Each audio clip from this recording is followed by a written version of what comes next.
குருத்தோலை ஞாயிறு நல்ல ஒரு சந்தோஷமான நாள்.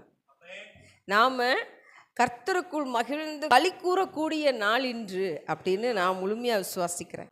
தேவனை ஆராதிச்சு ஒரு கூட்ட ஜனம் என்ன செஞ்சாங்க?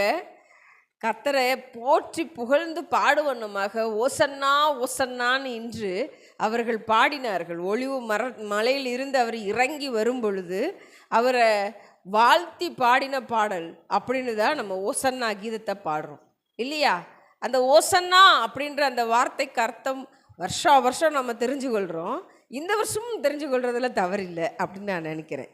அந்த ஓசன்னா அப்படின்ற வார்த்தைக்கு அர்த்தம் எங்கே இருக்குதுன்னு நம்ம பார்க்கலாம்னா, இதே தாவீது ராஜா சங்கீத பகுதியில் நிறைய விஷயங்களை ஏசப்பா பிறக்க போகிற விஷயத்தை எழுதி வச்சிருக்கிறார். ஏசப்பா பிறந்த பிறகு என்ன நடக்கும்னு எழுதியிருக்கிறாரு. அவர் மரிக்கும் தருவாயில் என்ன பேசுவாருன்னு கூட எழுதி வச்சிருக்கிறாரு இல்லையா? தகமாக இருக்கிறேன், அவருக்கு குடிக்க காடியை கொடுத்தார்கள். இது எல்லாமே எங்கே இருக்குது? சங்கீத பகுதியிலே இருக்குது, நம்ம வாசிக்கிறோம் இல்லையா? அப்போ தாவீதின் ராஜா என்ன செய்கிறார்? அவர் தீர்க்கதரிசியாக அவர் உறவாடி, தேவனோடு உறவாடி தேவன் செய்ய போகிற விஷயங்களை, அதாவது அவர் காலத்துக்கும் ஏசப்பா பிறக்க போகிற காலத்துக்கும் நிறைய ஆண்டுகள் வித்தியாசம் இருக்குது இல்லையா? ஆனால் அத்தனை ஆண்டுகளுக்கு முன்னமே யார்கிட்ட சொல்கிறாரு ஆண்டவர்? தாவீதுகிட்ட சொல்கிறார். அதனால தான் நம்ம வாசிக்கிறோம், தாவீது கர்த்தருக்கு பிரியமானவன்னு சொல்லி, அவருக்கு வெளிப்படுத்தாமல் இருக்க மாட்டாருன்னு சொல்லி. சரிங்களா? அப்போ அவ்வளவு ஆண்டவர் அவ்வளவு தூரம் தாவீது ராஜா மேலே அன்பு வச்சிருந்திருக்கிறார். 118வது சங்கீதத்தில் அந்த ஓசன்னா அப்படின்ற வார்த்தைக்கு கூறிய அர்த்தத்தை அங்கே தாவீது ராஜா வெளிப்படுத்துகிறார். என்னவா அதில் எழுதப்பட்டிருக்கு அப்படின்னா, ஓசன்னா அப்படின்றதுக்கு கர்த்தாவே ரட்சியும் அப்படின்ற வார்த்தை எழுதப்பட்டிருக்கு. கர்த்தாவே ரட்சியும் அப்படின்னு யார் சொல்லுவார்? ரட்சிப்பு அப்படின்னா என்ன அர்த்தம்? கட்டுண்டவர்களுக்கு விடுதலை, வியாதியில் இருக்கிற மனுஷனுக்கு வியாதியில் இருந்து விடுதலை. அதுதான் நான் ஏசப்பா செஞ்சாங்க பூமியில் இருந்தப்ப. அவங்க பூமியில் இருந்த அந்த 33.5 வருஷத்தில் 3.5 வருஷம் என்ன செய்கிறாங்க? அற்புதங்களையும் அடையாளங்களையும் செய்கிறாங்க.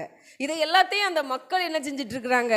கூட இருந்து பார்த்துக்கிட்டே இருக்கிறாங்க. அந்த இஸ்ரவேலின் ஜனங்களுக்கு எல்லாருக்கும் தெரியும், கர்த்தர் என்ன செஞ்சு கொண்டு இருக்கிறாரு? நம்மளை ரட்சித்து கொண்டு இருக்கிறார், நம்மளுடைய பாவங்கள்லேருந்து மீட்டெடுத்து கொண்டு இருக்கிறாரு, நம் சாபங்கள்லேருந்து நம்மளை மீட்டெடுத்து கொண்டு இருக்கிறாரு, நமக்கு ரட்சிப்பை கொடுத்துக்கிட்டு இருக்கிறாருன்னு ஒவ்வொருத்தரும் தனக்குத்தானே ஒரு சாட்சியோட பின்தொடர்ந்து வந்துக்கிட்டே இருந்தாங்க ஏசப்பாவை. அப்படி தானே நம்ம பார்க்குறோம் வேதத்தில்.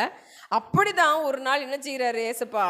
நான் இப்போ என்னுடைய வாழ்நாள் அந்த ஆண்டவர் கொடுத்த பணியை முடித்து அடுத்த கட்டத்துக்குள்ளே போக போகிறேன். அதாவது உங்கள் எல்லாருடைய பாவத்தையும் நான் சுமந்து என்ன செய்ய போகிறேன்? சிலுவையில் என்ன நானே ஒப்பு கொடுக்க போகிறேன். அதற்கு முன்னாக நீங்கள் என்ன செய்யுங்க? ஒரு கழுதை குட்டியை கொண்டு வாங்க, அதில் யாருமே ஏறியிருக்க மாட்டாங்க. அந்த கழுதை குட்டியில் நான் என்ன போகிறேன்? முதல்ல ஏற போகிறேன்.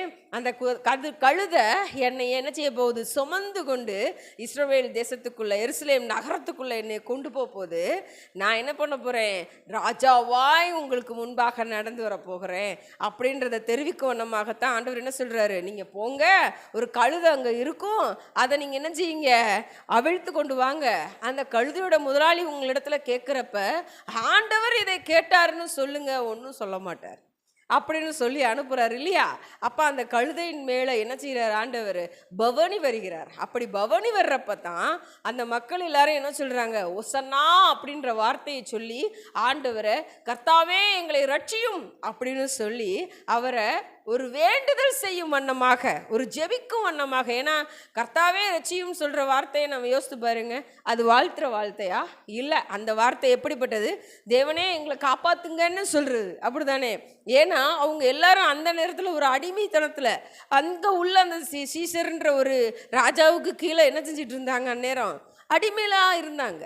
அதனால் அவங்க என்னன்னாங்கன்னா, இந்த இயேசு தான் நம்மளை காப்பாற்ற வந்த ரட்சகர், நம்மளை இந்த அடிமைத்தனத்திலிருந்து நிச்சயமாக காப்பாற்றுவார் அப்படின்ற நம்பிக்கையோடு தான் என்ன சொல்லிக்கிட்டே வர்றாங்க?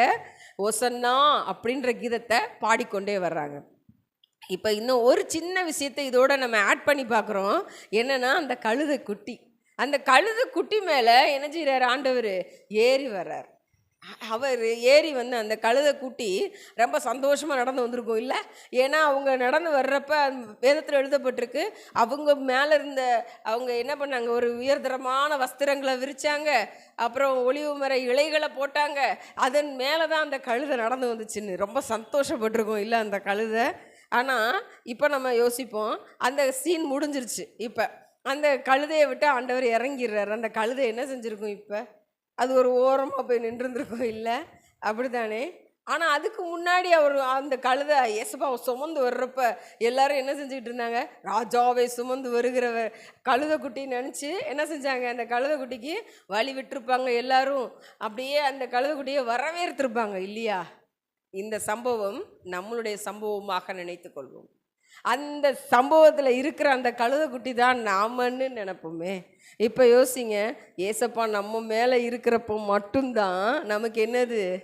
மரியாதை, அன்பு, பாசம், நம்மளை வரவேற்கிற விதம் எல்லாமே நமக்கு கிடைக்கும். எப்போ மட்டும்தான் கிடைக்கும்? ஆண்டவர் நம்மேல் அதிகாரியாக ராஜாவாக வீற்றிருக்கும் பொழுது மாத்திரம். அவரை விட்டு நம்ம விலகி வந்துட்டோம்னா நமக்கு என்ன இல்லை? எந்த மதிப்புமே இல்லை. நாம் வெறும் கழுதையாக தான் கிடப்போம். சரிதானா? அப்போ நம்ம உயர்தரமான கழுதை மதிப்பு மிக்கவர்களாக நிற்கணும்னா அந்த இயேசு கிறிஸ்துவை நம்ம சுமக்கிறதுக்கு நம்மளை ஆயத்தப்படுத்தி கொள்வோம். ஓசன்னா என்று அவரை நம்ம என்ன செய்வோம்? கர்த்தாவே ரட்சியும்னு கூப்பிடுறதுக்கு ரொம்ப சந்தோஷப்படுவோம். ஆண்டவரே எங்களை ரட்சியும்னு சொல்லி அந்த மக்கள் எப்படி கூப்பிட்டார்களோ அப்படியாக இப்போ நம்மளும் என்ன செய்யலாம்? நிச்சயமாக கூப்பிடலாம். இது ஆங்கில பதத்தில் இப்படியாக எழுதப்பட்டிருக்கு, லார்ட் சேவ் அஸ், எங்களை காப்பாற்றுங்க அப்படின்னு சொல்லி தான் எழுதப்பட்டிருக்கு. ரொம்ப சந்தோஷமான விஷயத்தை பகிர்ந்து கொண்டோம் இல்லையா? நம் நிச்சயமாக தெரிந்து கொள்ள வேண்டிய ஓசன்னா அப்படின்ற வார்த்தையின் அர்த்தம். ஆமென்.